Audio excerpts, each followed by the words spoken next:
안녕하세요, 여러분. 경선입니다. 오늘 주제는 바로 밸류에이션을 측정하는 거와 현재 우리가 관심 있게 지켜보는 세터에 대해서 제가 말씀을 드릴 텐데요. 일단 밸류에이션은 자기 기준마다 그런 가치 평가가 다 다릅니다. 그러니까 이 밸류에이션이라는 게 내가 숫자, 매출과 영업이익의 그 증액을 바탕으로 미래를 예측해가지고 그 기업의 미래를 예측해서 밸류를 짜는 거죠. 그런 방법이 있고요. 두 번째는 자산의 가치. 이 회사는 현금이 얼마고 현금성 자산이 얼마고 그에 비해서 시가총액은 얼마고 현금성 자산은 1조가 있는데 시가총액은 뭐 5천억으로 되어 있다. 이렇게 좀 계산하기 편하게 한다면은 이 회사는 상당한 저평가의 영역에 있구나. 그렇죠? 그런 거에 밸류에이션을 또 부여할 수 있는 거고요. 또 성장의 가치. 지금 돈은 못 벌고 있지만 앞으로 돈을 많이 벌 만한 그런 회사.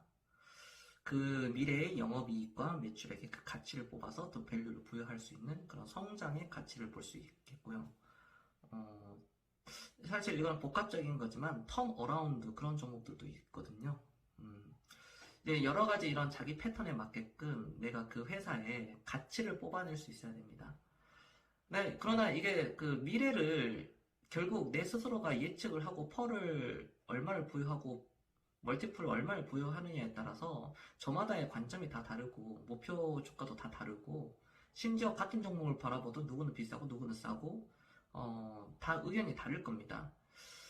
음, 뭐 이런 것은 여러분들이 차차 어떤 현명한 투자자나 또 초보자들이 읽기가 쉬운 월가의 영혼 피터 린치가 쓴 이런 책들을 통해서 대략적인 큰 결은 배울 수 있는 부분이고요. 또 다른 것은 제가 이제 개인적으로 저는 좋아하는 섹터가 현재 헬스케어.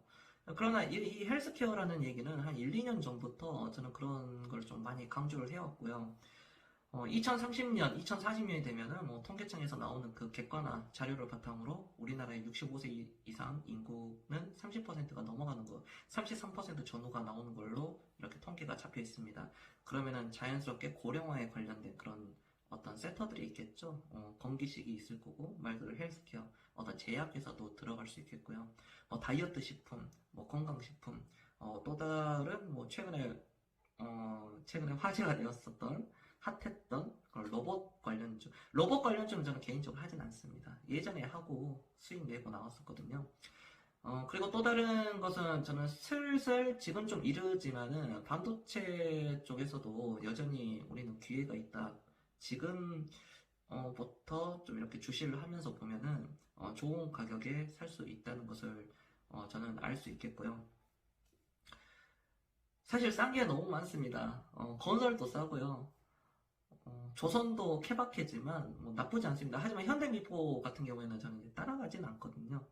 그래서 뭐 여러 가지적인 부분도 저는 보이고 있고, 마찬가지 신재생 에너지 같은 경우에도 역시 긍정적으로 바라보고 있고요. 남들이 좀 소외받는 요즘 증권주 있죠. 증권주는 배당이 10% 이렇게 나오는 경우도 있습니다. 삼성증권이라든지 NH투자증권 우선주라든지 심지어 뭐 대신증권 우선주라든지 이러한 종목들은 거의 10%에 육박하는 또는 10% 심지어 11%도 나오고요. 한국금융지주 우선주도 마찬가지 그렇게 배당이 9% 10%대 이렇게 나오고 있습니다. 우리가 배당이 10%면은 사실 임대사업을 하는 것만큼 이렇게 메리트가 있는 부분이고, 뭐 나는 배당과 어떤 가치, 저평가의 가치를 보겠다 그러면은, KTNG 같은 경우에도 저는 뭐, 슬슬 배당의 시즌이 오니까요. 그것도, 저는 괜찮다. SK텔레콤 같은 경우에도 배당 측면에서는 또 괜찮고요. 배당과 성장이 같이 되니까요. 섹터를 굳이 나눈다면은 지금까지 이렇게 말씀을 드렸고, 플랫폼 관련된 회사들도 여전히 또 긍정적으로 보고 있습니다. 네이버, 카카오 또는 뭐 반도체는 대표적으로 삼성전자 그 정도로 또 보고 있고 저는 당연히 이제 개인적으로 중소형주들을 좋아하죠. 그리고 오늘 또 사실 제가 또 우리가 투자하는 종목들 중에 VIP 회원분들 중에 또 보유 종목 중에 좀 굉장히 많이 올라갔습니다. 또 많이 올라갔고요. 네, 상한가가 또 갔었고요. 굉장히 수익률이 굉장히 좋습니다. 그리고 여전히 음식료주는 이 음식료주 이쪽은 너무 좀 메리트가 크다. 뭐 여러 너무 많이 있잖아요. 음식료주. 빙그레라든지 제가 또 뭐 알려드릴 수 있습니다. 뭐 대상이라든지 농심도 사실 괜찮습니다. 삼양식품은 계속 올라갈 것 같아요. 그리고 올라갈 거라고 보고 있고 오뚜기도 여전히 저는 좋다고 생각을 하고 있고 게임주 같은 경우에는 이제 NC소프트가 대장으로서 보고 그 다음에 요즘에 네오이즈가 또 잘 가고 있잖아요. 이렇게 순환매가 계속 돌고 사실 네오이즈도 할 말이 많은데 뭐 다음에 또 기회가 되면 말씀드리도록 하겠습니다. 이처럼 사고 싶은 종목들 너무나도 많습니다.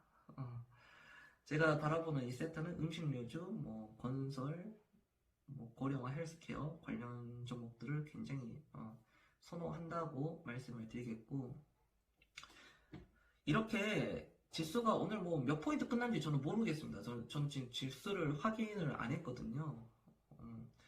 아직도 확인 안 했습니다. 지수가 얼마에 끝났는지. 하지만 종목들을 보면은 굉장히 좀 많이 올라왔어요. 지수에 우리는 너무 신경을 쓰지 말고 바텀업 방식으로 개별 종목들의 그런 퍼포먼스를 좀 기대를 하잖아. 2, 3년 뒤를 생각을 해서 기본적으로 2, 3년 뒤를 생각해서 분산 투자해가지고 사이클대로 이렇게 수익을 내고 나오는 거 너무 좋다라고 말씀을 드리겠습니다. 저는 뭐 연평균 수익률이 15% 20%는 기본 베이스로 깔고 가고요. 항상 목표 수익률은 15% 20%지만 개인적으로는 뭐 60%, 1년에 60%는 항상 먹으려고 하고 있습니다. 60%는 100%까지도 그렇게 생각을 하고 있고 무리는 하지 말고 항상 우리가 분산 투자를 하게 된다면은 여러분들 계좌가 돌아가면서 종목들이 올라오기 때문에 현재 평가 손실은 중요하지 않습니다. 여러분들이 보통 뭐 보합으로 되신 분들도 있고 오히려 플러스로 되신 분들도 있고요. 플러스 10%대로 되신 분들도 있을 거고 포트폴리오에 따라 종목을 좀 이렇게 추가 매수를 못하고 그대로 방치하고 또는 뭐 환경상 추가 매수 못한 상황에서는 마이너스 한 20, 30% 이렇게 떨어져 있을 수도 있어요.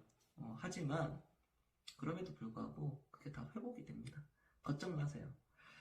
잡주만 안 하면 저는 웬만하면 다 회복을 하고요. 잡주 또한 올라갈 확률도 적지 않아 있습니다. 그렇다고 거기에 비중을 이렇게 실지 마시고요. 언제나 수익이 났을 때 겸손함을 유지하시고 수익이 안 난다고 조급해하지 마시고요. 인내심을 가지고 조금 더 한 발짝 한 발자국씩 힘들 수 있지만 이 역경을 고난과 역경 힘든 것을 견뎌내서 다시 수익으로 더 전환이 된다면 마이너스 30% 50%의 종목들을 저는 플러스 30% 50% 심지어 300% 500%도 올라갈 수 있는 그런 퍼포먼스가 있다고 생각합니다. 물론 와닿진 않겠지만 포기하지는 마세요. 포기하지 마시고 한번 끝장을 보시고 정말 버텨내시고 반드시 손절하지 마시고요. 1% 2% 수익 내고 팔지 마시고요. 그래서 적어도 한 30% 이상은 수익을 내고 나오실 수 있는 그런 현명한 투자자가 되었으면 좋겠습니다. 오늘 영상도 시청해 주셔서 감사드리고요. 저는 지금까지 주식 겸손이었습니다. 다음 영상에도 좋은 내용을 가지고 뵙도록 하겠습니다. 마치겠습니다. 여러분 감사합니다.